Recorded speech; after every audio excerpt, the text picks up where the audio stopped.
mengapa jihad bisa dianggap keliru di mata sebagian ulama? Pertanyaan ini menggugah kesadaran sejarah kita tentang kompleksitas Islam di Nusantara pada masa kolonial.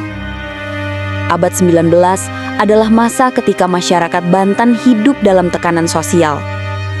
Pajak tinggi, kerja paksa, dan penghinaan terhadap simbol-simbol Islam menjadi keseharian rakyat. Masjid dan surau bukan sekadar tempat ibadah. Ia menjadi benteng spiritual dan sosial bagi rakyat miskin. Di dalam lingkar tarekat Naqsyabandiyah dan Qadiriyah, ajaran zikir berpadu dengan semangat jihad fisabilillah. Namun, ketika api perlawanan itu menyala di Cilegon pada tahun 1888, sebagian ulama Hadrami justru menilainya sebagai kesalahan syar'i. Menurut penelitian Sartono Kartodirjo dalam pemberontakan petani Banten 1888, akar geger Cilegon bukan semata gerakan politik. Ia merupakan akumulasi penderitaan struktural, pajak tinggi, kerja paksa, dan penghinaan terhadap simbol-simbol Islam menjadi keseharian rakyat. Masjid dan surau bukan sekadar tempat ibadah. Ia menjadi benteng spiritual dan sosial bagi rakyat miskin. Di dalam lingkar tarekat Naqsyabandiyah dan Qadiriyah, ajaran zikir berpadu dengan semangat jihad fisabilillah. Namun, ketika api perlawanan itu menyala di Cilegon pada tahun 1888, sebagian ulama Hadrami justru menilainya sebagai kesalahan syar'i. Akar geger Cilegon bukan semata gerakan politik. Ia merupakan akumulasi penderitaan struktural, pajak menindas, penodaan agama oleh pejabat kolonial, dan marginalisasi elit lokal. Tiga tokoh utama, Kiai Wasid, Kiai Tubagus Ismail, dan Kiai Abdul Karim menyerukan perlawanan atas nama agama. Mereka menafsirkan penderitaan sebagai zulum, kezaliman yang wajib dilawan. Sebagaimana firman Allah, "Dan perangilah mereka sampai tidak ada lagi fitnah dan agama hanya bagi Allah." Quran Surat Al-Baqarah ayat 213. Pemberontakan pecah pada 9 Juli 1888. Seruan takbir menggema di Cilegon. Namun Belanda menumpas gerakan itu dengan brutal. Ratusan rakyat ditangkap dan dibuang, banyak ulama dieksekusi. Bagi umat Banten, itu bukan kekalahan, melainkan simbol jihad yang dikuduskan dalam sejarah Islam pribumi. Ulama tarekat dan semangat jihad rakyat. Menurut Azyumardi Azra dalam Jaringan Ulama Timur Tengah dan Kepulauan Nusantara, perlawanan Banten berakar dari jaringan ulama yang terhubung dengan Haramain. Ajaran tarekat memadukan spiritualitas dan perlawanan sosial. Dalam pantangan fikih klasik, penjajahan, al-istimar adalah bentuk gosop, perampasan paksa yang meniadakan wilayah Islam. Karena itu, jihad menjadi sah sebab pemerintahan kolonial tidak memenuhi syarat sebagai imamah syariah, pemerintahan yang sah menurut syariat.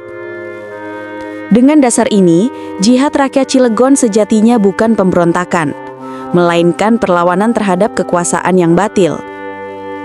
Namun dari Batavia muncul pandangan berbeda. Habib Utsman bin Yahya, ulama besar berdarah Hadrami yang diangkat Belanda sebagai Mufti Agung Batavia, mengeluarkan fatwa menolak legitimasi jihad Cilegon.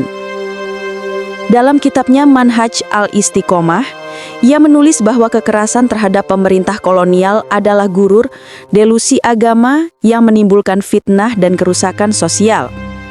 Ia berargumen, jihad hanya sah jika dipimpin oleh imam yang sah dan dilakukan untuk menjaga agama, bukan untuk menggulingkan kekuasaan yang menjamin keamanan.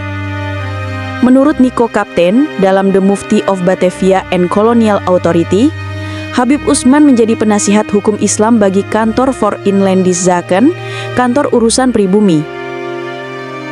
Ia menerima gaji tetap dari pemerintah kolonial dan sering menulis fatwa yang digunakan untuk membenarkan kebijakan Belanda. Sementara Michael Lavan dalam The Makings of Indonesian Islam menilai posisi Habib Utsman mencerminkan corak Islam Hadrami yang lebih legalistik dan cenderung menjaga hubungan baik dengan otoritas kolonial. Apakah pemerintahan Belanda sah menurut Islam? Pertanyaan ini menjadi kunci perdebatan. Dalam tradisi hukum Islam klasik, pemerintahan sah, imamah syariah harus memenuhi beberapa syarat. 1. Beragama Islam. 2. Menegakkan hukum Allah. 3. Melindungi umat dari kezoliman. Dan 4. Memiliki baiat atau legitimasi umat. Belanda jelas tidak memenuhi syarat ini. Mereka kafir, menindas umat, merampas kekuasaan pribumi, dan melarang syiar Islam di banyak wilayah. Karena itu, menurut para ulama seperti Ibnu Hajar Al-Haytami dan Al-Mawardi, kekuasaan semacam itu bukan wilayah Islam, tapi Darul Harb, wilayah permusuhan. Hukum asal hubungan dengan penjajah adalah al-jihad lidafi al-adu, perang untuk menolak penindasan. Dari sisi ini, pandangan Habib Usman tampak lemah secara teologis. Ia menilai Belanda sebagai penguasa sah karena menjamin stabilitas. Namun stabilitas yang menindas bukan kemaslahatan, melainkan penundukan. Analisis akhir antara realisme politik dan etika jihad. Habib Usman mungkin bukan sekadar pembela Belanda. Ia bisa jadi seorang faqih realis yang berusaha menyeimbangkan hukum agama dengan kondisi sosial.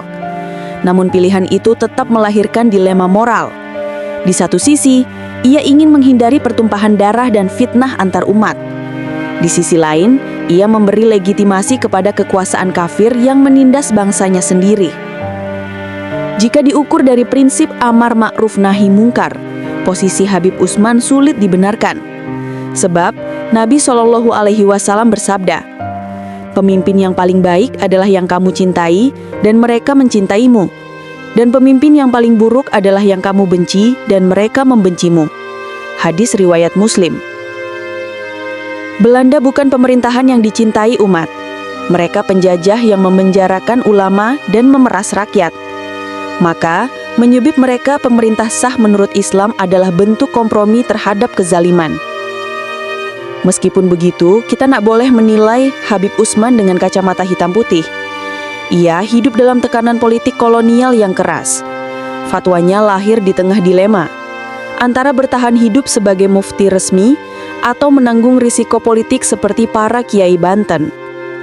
Namun, sejarah menilai bukan dari niat pribadi, melainkan dari keberpihakan moral terhadap kebenaran. Penutup reflektif. Dari Cilegon, kita belajar arti jihad sejati. Geger Cilegon bukan hanya catatan pemberontakan.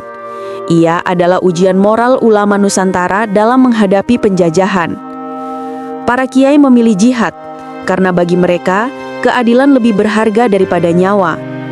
Habib Usman memilih jalan damai, karena baginya, kemaslahatan lebih utama daripada darah. Namun sejarah Islam mengajarkan, tiada kemaslahatan di atas kezaliman, dan tiada kedamaian dalam penindasan. Jihad melawan penjajahan adalah kewajiban syar'i. Ditegaskan oleh Al-Quran, oleh para ulama, dan oleh nurani setiap manusia merdeka. Dari Cilegon, kita belajar bahwa Islam bukan agama yang tunduk pada tirani, melainkan agama yang menegakkan martabat manusia. Sejarah bukan hanya kisah darah dan besi, tapi juga pergulatan antara akal yang berhitung dan iman yang berani melawan.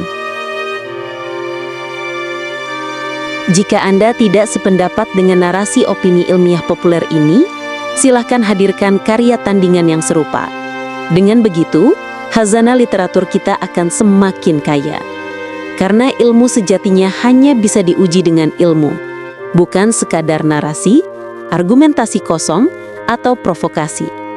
Mari kita biasakan berdialog dengan hujah, bukan dengan emosi. Dan untuk Anda yang ingin terus menyimak opini-opini menarik, kritis dan berbobot seperti ini, jangan lewatkan konten kami berikutnya. Tekan tombol subscribe, aktifkan lonceng notifikasi, dan jadilah bagian dari perjalanan intelektual ini. Sebab setiap narasi adalah pintu menuju pemahaman yang lebih dalam. Wassalamualaikum warahmatullahi wabarakatuh.